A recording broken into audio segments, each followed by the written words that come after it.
swear because it's dramatic. 4.5 billion years ago, one of the most catastrophic events in Earth's history occurred when a planet the size of Mars collided with it. Okay, we call that Earth Mark I. He calls this Orpheus. It's also called Theo or Hephaestus, depending on. Did you think you were in an astrophysics class? Or, so it had four major consequences. One, it sterilized the two possibly life-sustaining planets. The second thing is that it ejected some of the crust, which formed a ring around Earth and eventually the moon. Third, it caused the Earth to spin for the first time. Okay, and have a day about 4 hours long. This is called the giant impact theory, or the big flash. So I find this very cool. Back then, if you were to put on a popular television show called 24, it would only be about 4 episodes long because the Earth was only spinning every 4 hours. My name is Chris Trelliglio. I am a postdoctoral fellow in Dr. Eisenman's and in my graduate work, I study circadian rhythms. And so I think this may be the only time you are ever exposed to circadian rhythms here at Brown, which is a shame. Dr. Eisenman doesn't like them very much either, and he doesn't study them. So I'm trying to convince him that some of these things are really interesting.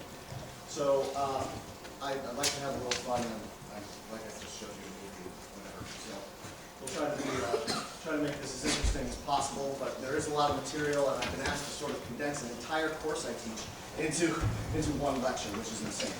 So we'll see how we do. The title of the lecture is Rhythms, Astrology, and You. So that should upset some people because astrology should not be considered a science, right?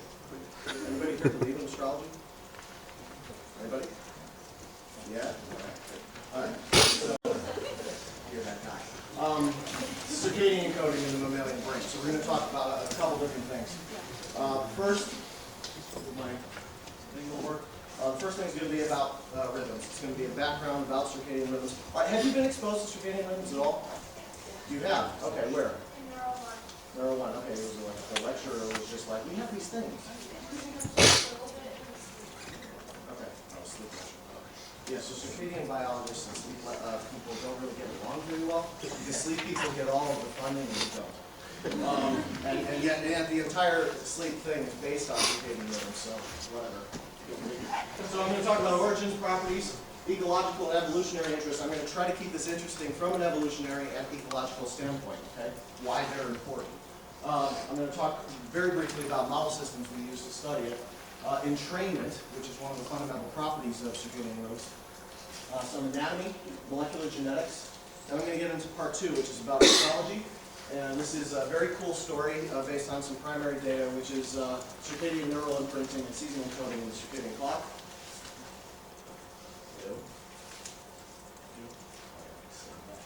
Conclusions and implications, so this is you, part 3. At the end of this lecture, I hope that you will appreciate the importance of circadian biological phenomena. They're really important. They're one of the most important things in biology, and yet they're completely ignored here. You have a basic understanding of some circadian physiology, and then if you would do me a favor, I want to convince Dr. Eisenman that it's actually important. So what is a circadian rhythm? A very simple definition, which kind of seems counterintuitive, is that it refers to an observed biological activity that oscillates under constant environmental conditions with a period length close to but not exactly 24 hours. Okay? Now, remember, when the giant impact happened, it spun the Earth at about 4 hours per day. We have evidence of tidal waves that you know, it's 4 times the number of days we have in a year. So it was many tides, which means that therefore you have very short days. So there is very strong evidence that the Earth is slowing down as the moon has been pulling on the tides. So if life evolved 1.5 billion years ago for the first time, let's say, let's just estimate, then it probably evolved in a non-24-hour cycle. Okay? And this is a nearly ubiquitous feature of life on Earth, so it's extremely important. Almost all life forms, very few exceptions, have a circadian rhythm. Okay? So, anybody want to guess an example of a behavioral circadian rhythm? If you say sleep first, someone was about to say sleep. So, anybody? Plants. Plants have circadian. Yep, pretty much every biological organism has some circadian rhythm. I'm going to try to keep this to neuroscience, but plants are very cool, and their uses in all system all over the place because the genes are conserved. Okay, the genes in plants are the same genes we use very much. Okay, so how about eating, drinking, socializing, which is synonymous with sex here, especially after last week. Maybe you see that this way. Is anybody red, green, colorblind? I should ask that. I can use the other laser. Are you? All right. I'll try to use the other laser. Can you read that? General activity, such as like running in mice, or in the case of plants, when they decide to do photosynthesis. Yeah, I struggle to find photosynthesis. I just don't study plants. Sleep, wake, of course. Torpor in birds, also hibernation in mammals. And drug abuse. Drug abuse has a very strong circadian component. When you need your fix usually happens at the same time of day. On the molecular side, cell division, checkpoints in cancer are caused by, or run by the circadian rhythm. So I just had a conversation the other day with someone in my lab, and I was like, he was interested in why his tadpoles are not developing as fast as the control tadpoles because they have some drug. And I said, well, maybe it's interfering with the cell cycle, especially since the circadian clock. And he's like, no, it has nothing to do with the circadian rhythm, blah, blah, blah. And then I caught him the other day, like afterwards, looking up genes that were transcription factors that had to do with cell cycle. Those transcription factors were all circadian genes. And he didn't realize that. And I was like, you're a jerk. Depression. And I will get to depression. We're going to talk a lot about depression and mood disorders. Because they are a really strong circadian think tank. Hormonal regulation. Drug susceptibility, the good kind. If you have cancer, you want to probably do a titration where you take your chemo at different times of day until you find the time of day that it has the least side effects.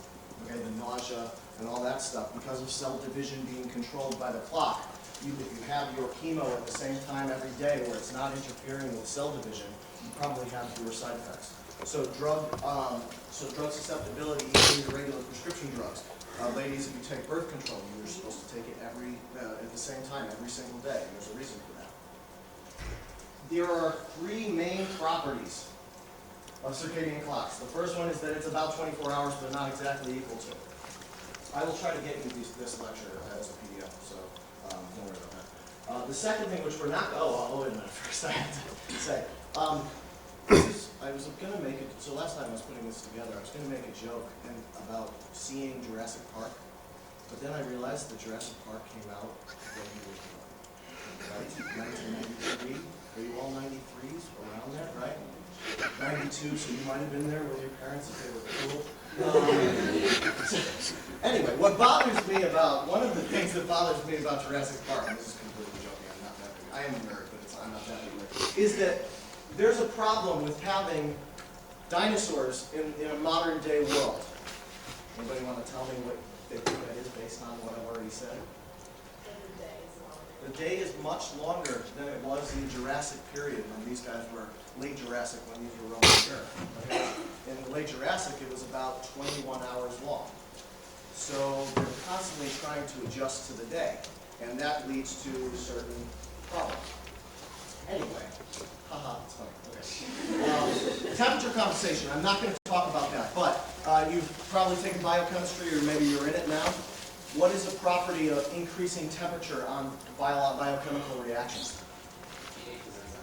Before it gets to that step, as you increase the temperature, what happens? Huh? Increases the rate, that's right. So if it increases the rate, then the clock should run faster, but it doesn't. It stays the same if you increase or decrease temperature. And that is a huge field in circadian biology. We have really no idea why that works, but it does. So it's temperature compensated. The last one, probably the most interesting, is what we call, not clicking the button correctly, entrainment. It's entrainable. Some sort of signal is sent to your brain that tells it, hey, it's daytime, hey, it's nighttime. A lot of people refer to this as synchrony to the outside environment. It's not really synchrony to the outside environment, but it is an adjustment to it, and we're going to talk about that. I love circadian rhythms biology because it runs the gamut all the way from genes, and I do research on all of these things, which is really nice. A lot of theses and dissertations don't get to dabble in each of these fields, but I get to. So genes and through development and expression leads to neural control, and then neurons combine into some network that's tissue. And that tissue somehow leads to some behavior and physiology, and that behavior and physiology then feeds back on the genes. And all the while, you have this epigenetic effect of light, which I find really fascinating. Epigenetics is the sexy topic right now. In the late 90s and early 2000s, it was plasticity. Now it's epigenetics. So if you want to get money for grants, you got to study epigenetics. So why should you care about circadian rhythms? This is Mars. We'll get back to there in a second, but I want to make it as functionally interesting as possible. Biological clocks exert a pervasive influence on our physiology, behavior, lifestyles, culture. If we look at, so which one do you usually look at? Does half the room look at this one? And half the room look at this one? I'm supposed to, all right, so this first thing is sleep stage. So you will see a lot of these things called actigrams, and I will explain those in a moment, but activity when you fall into, say, REM sleep, when does that occur? Not during the daytime, okay? Temperature, your core body temperature falls at night, regularly, falls at night. You're also, well, I'll get there in a second. Growth hormone is increased at night. Sleep in adolescence and in children, really, really important. Why? Because otherwise they will not grow, okay? It controls cell cycles, so therefore it also affects that. So cortisol levels, that's corticosterone in other species, that's the thing that keeps you aware, awake, stressed out. Oh, I'm so stressed right now. Potassium even fluctuates during the daytime. Catecholamine excretion and rectal temperature are actually kind of on top of each other. Rectal temperature, imagine being that person who has to do for this study. Reaction time, you are much slower during the late day. Okay, this is the morning, so late day, night. Notice how there's this dip here? Anybody know what that is? Where it is about here, around noon, maybe a little afterwards. Prandial dip, familiar with that? Right after lunch, you guys get, right? It has nothing to do with food. A lot of people say, oh, you ate fatty food, therefore you're tired because your body's trying to digest it. It's not really that. It's actually a circadian phenotype. So we are programmed genetically to take a nap during the afternoon. Okay, so those of you who take classes in the afternoon, that's kind of dumb. People in Latin American cultures who take a siesta are the smart ones because that's part of our biology. Anybody want to take a guess why it's genetically encoded? It's the warmest part of the day, so therefore you don't want to be expending energy if you're in the trees trying to find food or whatever. Take a siesta and wait until it cools off a little bit. And lastly, you've got, birth and death rate. Notice, I mean, if you all are brothers and sisters or babies yourself, you were probably born in the very early morning. That's the most common time for them to be born. Death rate also, so don't go exercising in the early morning. You will have a heart attack. Arrhythmia and histamine. So there are important subjects. Jet lag is often talked about as an important circadian phenotype. So that's crossing 3 or more time zones. Okay, it's jet lag. So you're looking at all of these travel schedules. Anybody here travel, from overseas often? Okay, all right. So I have some news for you. Okay. First of all, repeated jet lag can shrink your brain. Literally shrink your brain. Okay, in the temporal area here. So they find that short recovery crews, so crews that are constantly either stewardesses or what do they call flight attendants now. I'm sorry, I have to be politically correct. Flight attendants and pilots who have only a short recovery tend to have smaller temporal lobes. Okay, and that was from this paper in 2001. He also showed that they're dumber. So the reaction time in the longer covered crew is much shorter. So your reaction time is much slower when you're constantly jet lagged, and your key response to this test that they run to see how smart you are, or how fast your reaction time is also much more inaccurate. So this is percent of correct. Okay, so again, it's easier to adjust if you're moving to the west than it is if you're moving to the east. It's just a part of how our circadian biology works as humans. So I played football in college, and I'm really interested in sport. Anybody here play a sport? There should be quite a few. Yes. Okay. So you might know this then, that jet lag can turn you into a loser. This paper came out in about 1995. Baseball teams beaten by jet lag. If I zoom in on the table here, you've got west to east winning percentage is much higher than east to west. So that should be sort of interesting. That's how you're going to adjust your fantasy football, fantasy baseball leagues. If you do that sort of thing, I don't have time. A friend of mine, Alec Davidson at Morehouse College, just recently did a study that chronic jet lag increases mortality. So it's going to kill you. So those of you who travel a lot, have fun with that. And so here's some data showing that survival percentage after a phase advance. So remember, moving towards the east is more deadly than moving towards the west, because you have to advance your clock ahead of time. And I'll explain that in a moment. And that causes mortality. So that's kind of interesting, right? It causes mortality if you're constantly jet lagged. I wonder, is there some sort of evolutionary significance to having a circadian rhythm in the first place?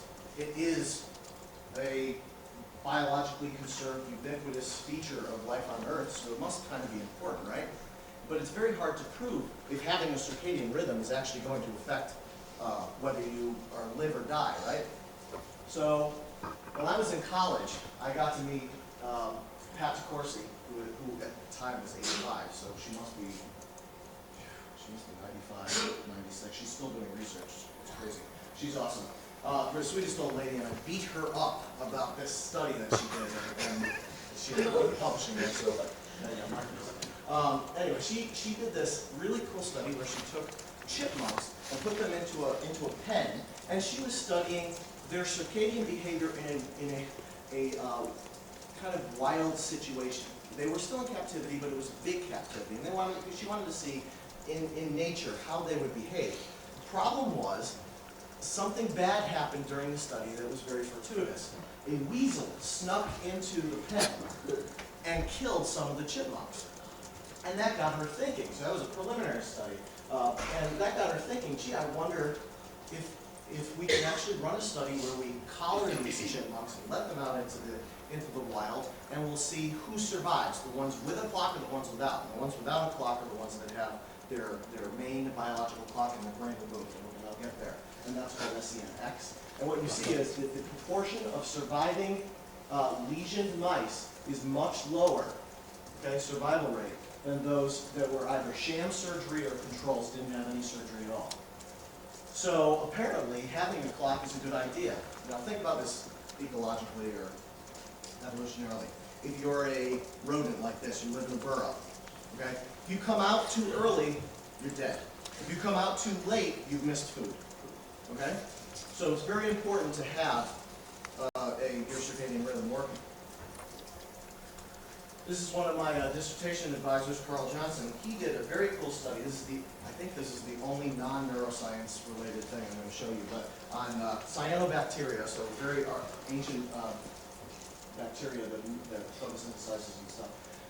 He took some mutant strains that have a 22-hour period, a regular wild-type period that's about 24 hours, a long 28-hour period, or very long, and check their circadian rhythm and then put them together in various combinations.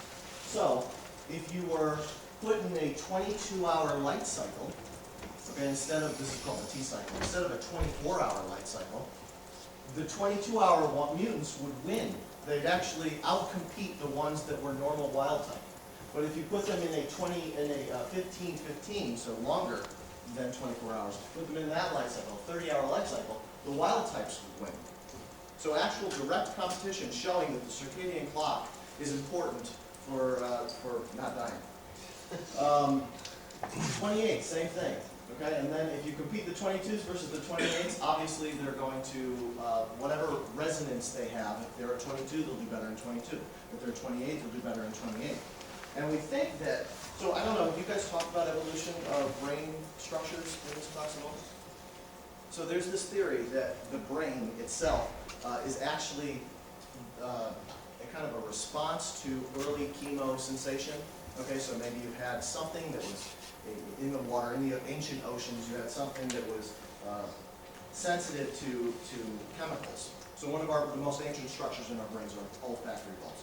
And that the rest of the brain sort of evolved to process these signals. Okay, the animals that could remember that this was a bad signal and this meant food are the ones that survive. Similarly, the ones that can avoid UV light by maybe going up to the surface at nighttime and then coming back down are the ones that survive. So this becomes a very ubiquitous feature of life on Earth.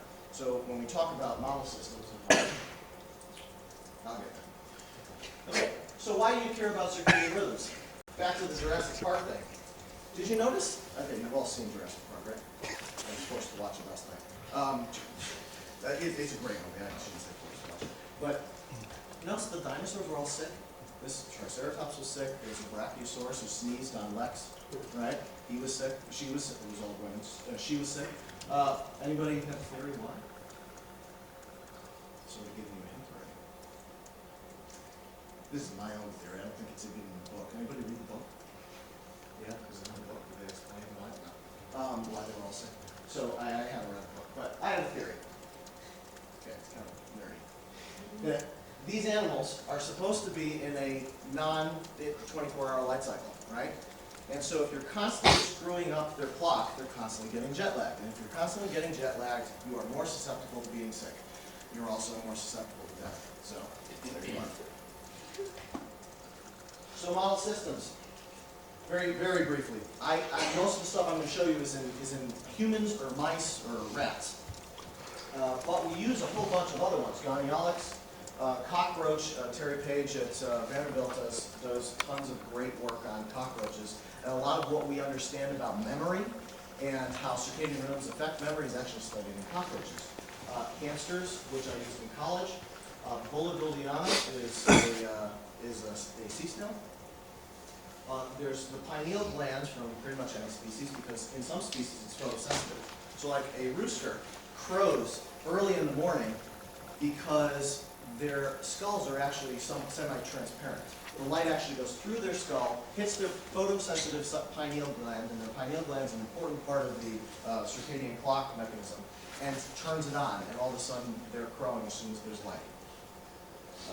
Drosophila, probably the most important model system for circadian genetics. All of the genes that were discovered, almost all the genes discovered that run the circadian clock were discovered in Drosophila. And they're all conserved. We have the same genes. They actually overlap very nicely with our genes. Neurospora, which is a fungus. Cyanobacteria, I showed you some data from them. Drosophila's on here again for some reason. Mouse. Rodent SCN, so not just mouse, but rat also SCN, suprachiasmatic nuclei. I'll talk about that in a moment. Liver cell lines. Anybody wonder why they feel sick when they have jet lag? Their stomach kind of hurts. It takes some time to get used to it.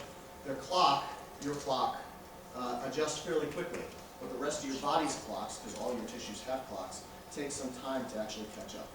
And so the clock's a great model system. Drosophila's on here again. Anyway, moving on. So central research question that a lot of us have been trying to answer is, what is the relationship between the mammalian circadian organization and behavioral output? Because remember, you've got genes leading to neurons, to tissue, to behavior, and feeding back on that with light having some influence.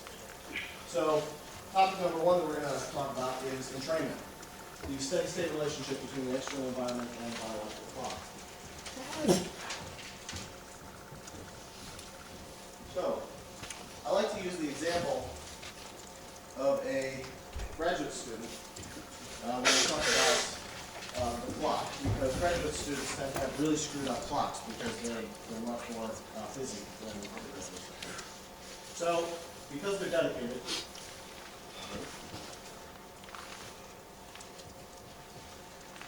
they wake up at about 5 o'clock.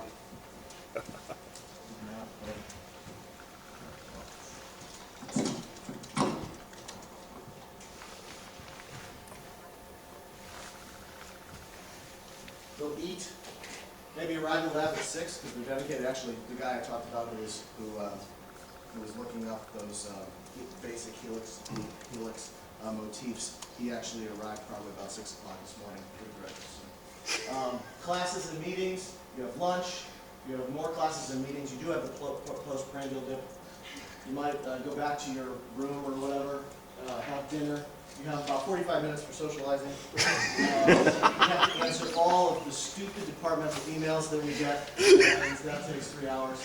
And then you might sleep. Okay, so it's kind of difficult. Now, think of your life on the clock. As undergraduates, you probably wake up at 11 o'clock. Okay? Have brunch, because you can't call it lunch at this point. Then you have your postgraduate dip anyway. So sorry, even though you woke up late, you're still going to have postgraduate. You might have classes until late. You go back to your room, you might have practice if you're an athlete. Dinner. Whatever's going on, otherwise I'm just going to ignore it. You're socializing. Okay? And then you might sleep a good 8 hours or whatever. In our model systems, if we talk about mice as a clock, there's two different types. The first type's a breeder, where they'll wake up actually on a reverse light cycle, right? They're nocturnal animals. We're diurnal. So they will wake up when the lights go off. They'll eat. They'll give birth probably around 2 in the morning, same as us. Sleep. And then the annoying graduate student comes in to test my memory in the middle of what they're supposed to be an active period. So think about that. If I came in, hey, you gotta go do math, come on.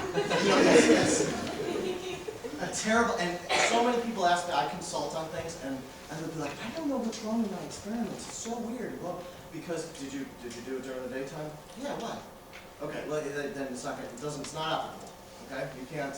They're not smart at this time of day. They're only smart at night. There's also this thing that they do. They're really promiscuous. Anyway, experimental mice are a little different. They'll wake up around the end of the day, and then they'll go, oh my God, I have a wheel! Rodents love wheels. If you put a wheel in the middle of the desert and then walk away, there will be 5 different ground squirrels or whatever fighting over it when you return in the morning. They just love wheels. I can't run on a treadmill. I feel like cancer. But yeah, here we are.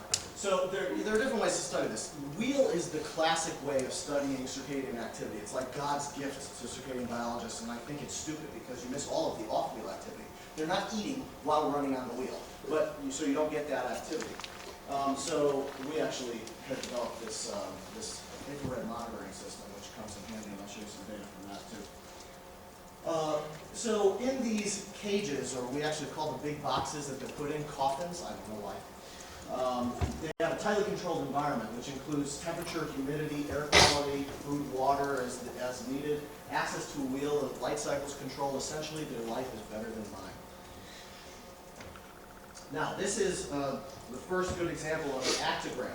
Okay, this is a behavioral thing, and same animal monitored 2 different ways, on the wheel or on IR. Notice that there's a lot more activity when you look at a motion detector, security camera, motion detector.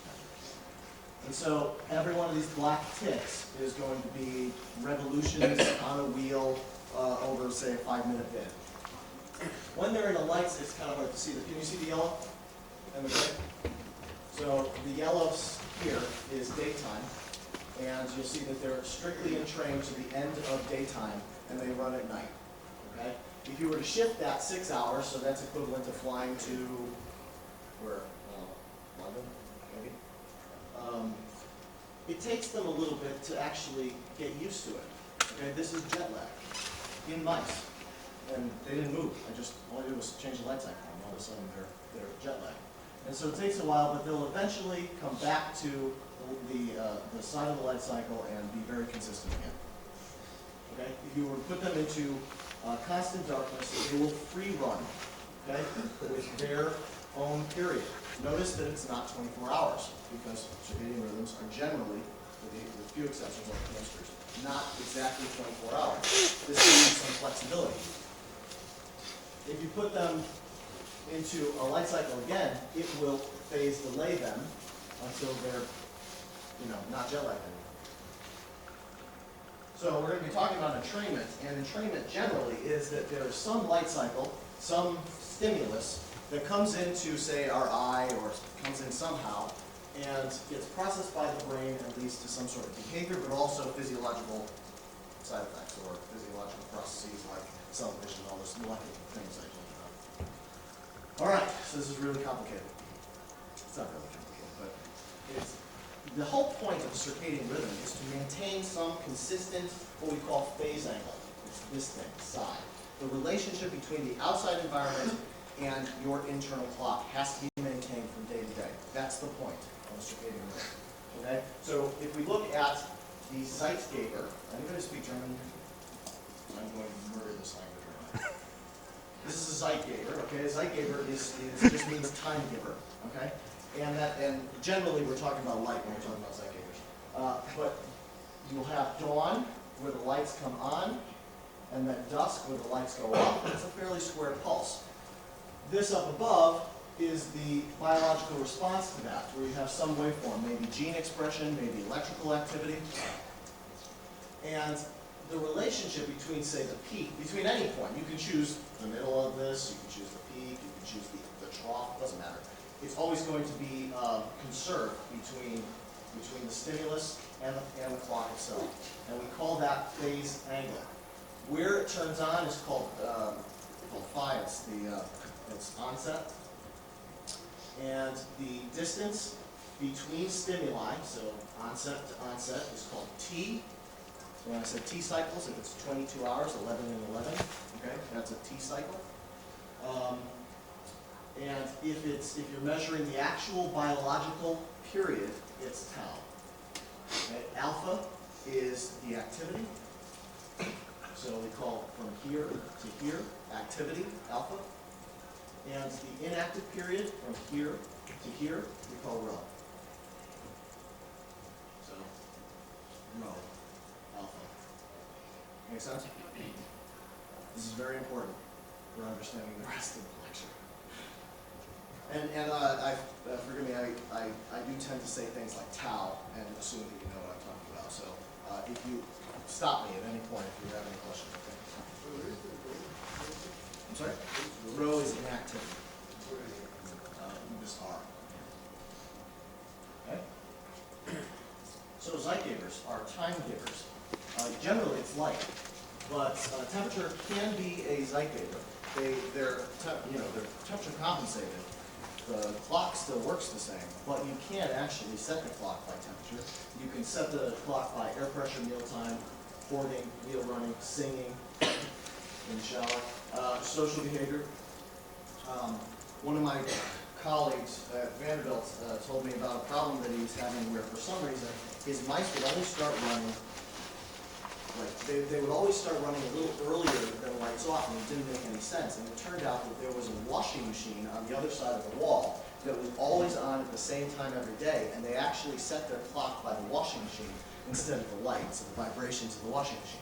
So in humans, our Zeitgebers are a little more complicated. We have light, of course, but we also have social pressure, right? It's the weekend, oh my God, I have to go out, I have to play St. Patrick's Day, right?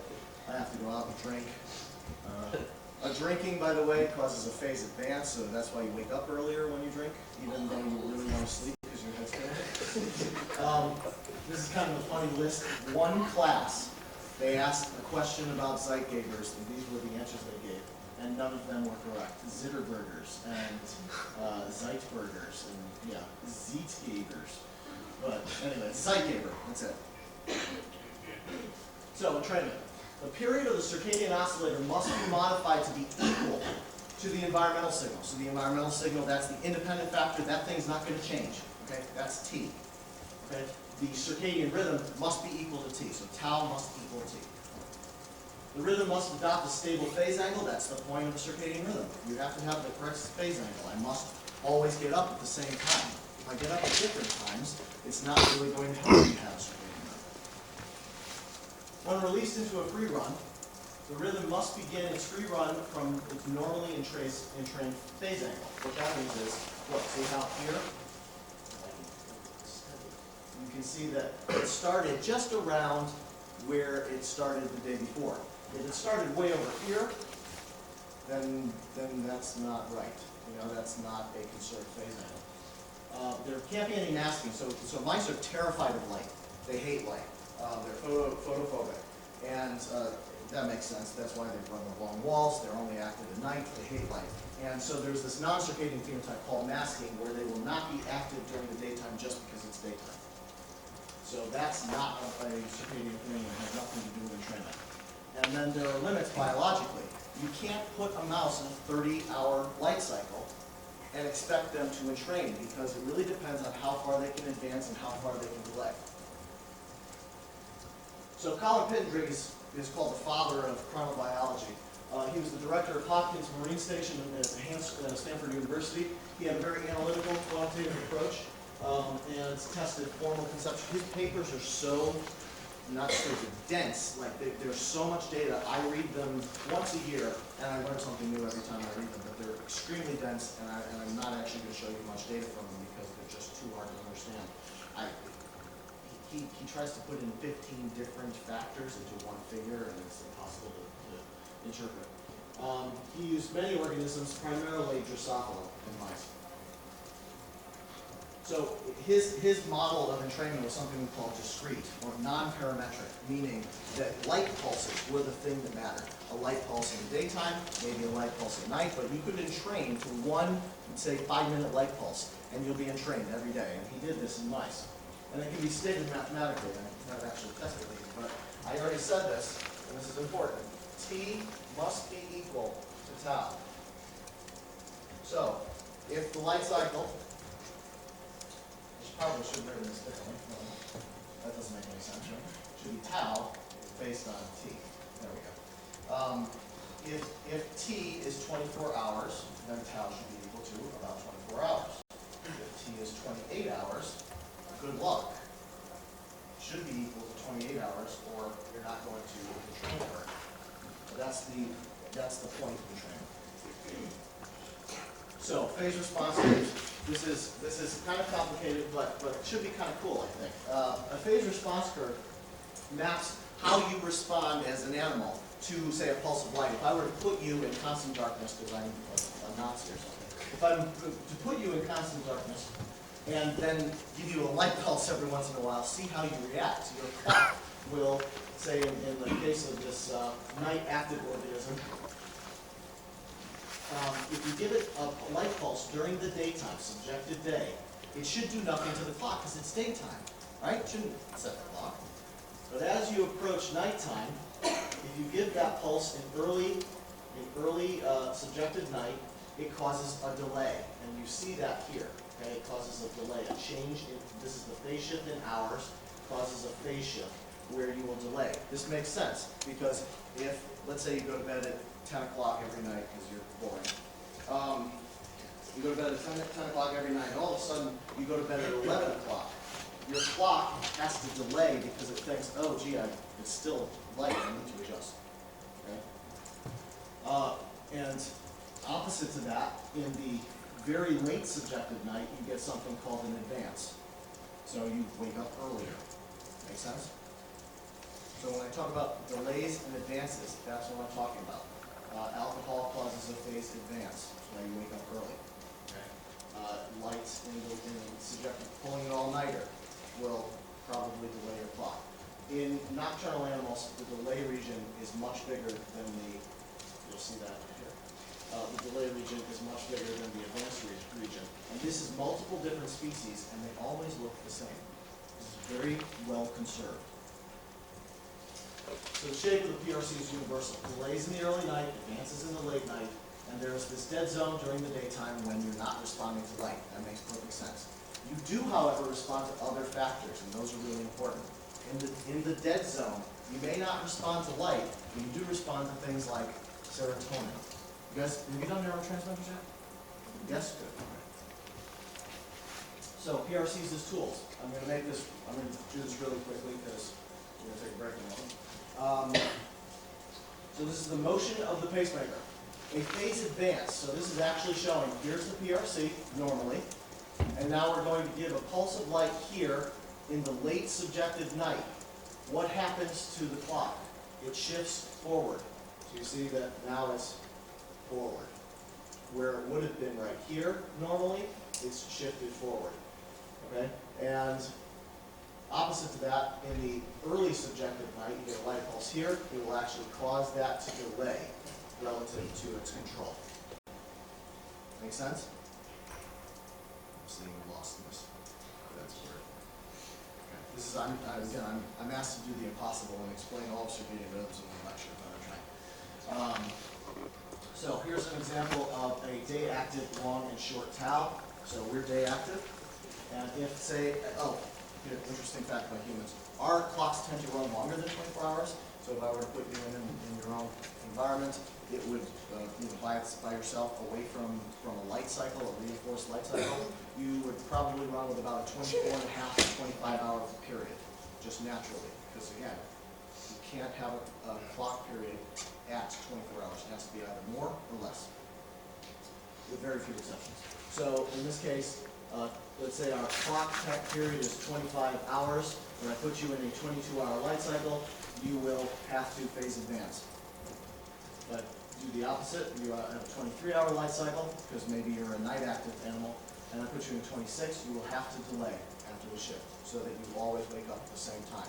The conservation of the phase angle is the most important reason for having circadian rhythm.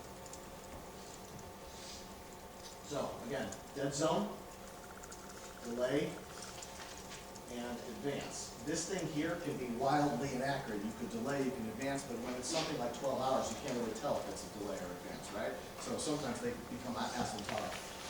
And here is the limits of entrainment. The maximum photo period that you can respond to, maximum day length, is equal to the tau plus or minus how big your delays and advances can be. If, say, you have a clock that runs 23 hours like a mouse, okay, and you have a delay zone that's maximum 3 hours, okay, and I put you in a 27-hour light cycle, will you be able to entrain? No. Your delay zone is 3 hours. They said you were 23 hours long, plus 3 is 26. You never make it to the 27. So these people and these animals tend to free run through life. Okay? And there are some disorders that actually lead to this in humans. Jürgen Aschoff, on the other hand, he's a German scientist, and he was more observational, naturalistic. He liked to put, he did most of his work on people and some rodents. And he pioneered this thing called parametric entrainment. And that's the idea that the amount of light matters, not just the pulses of light, but the amount of light matters. And so,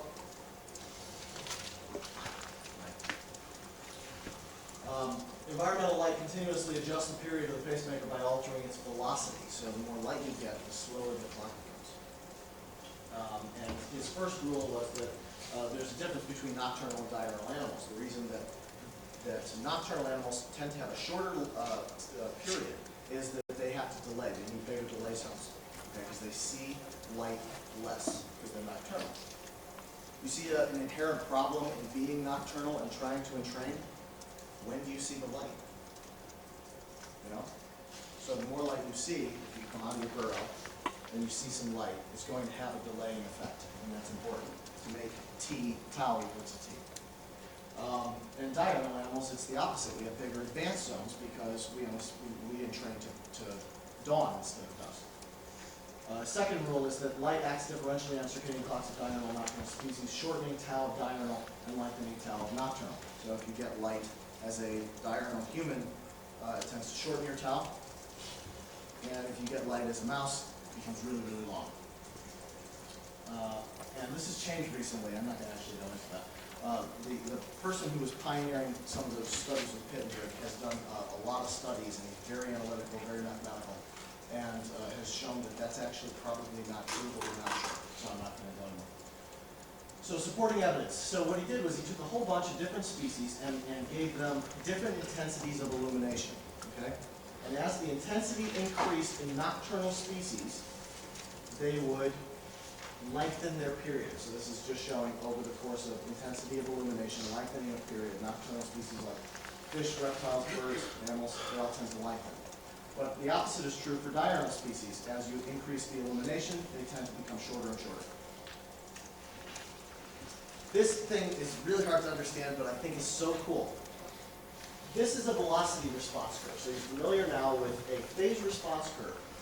And what I want to show you is that what he thought was happening was when you've got this dead zone, you've got the delay zone, is that the amount of light you receive in the delay zone tends to slow down the clock. So this is like a transformation of your clock. So you get, in the delay zone, it becomes longer and longer. And since it's becoming longer and longer, the more light you give it, will reinforce that it's longer and longer, until finally it makes it over the edge and becomes the advanced zone, in which case it speeds up again and compresses. So you tend to get more light in a delay zone by virtue of it actually expanding your delay zone, and therefore slowing down your clock. I hope that makes sense, because it's really cool. Okay. All right, so far, and then we're going to take a break. We've talked about terms like tau, phase angle, peak, trough, waveform, amplitude, Z-giver. And we talked about the two types of entrainment. Next, we're going to talk about a real-world perspective, and we're going to talk about the neuroscience behind it. So let's take a 2-minute break.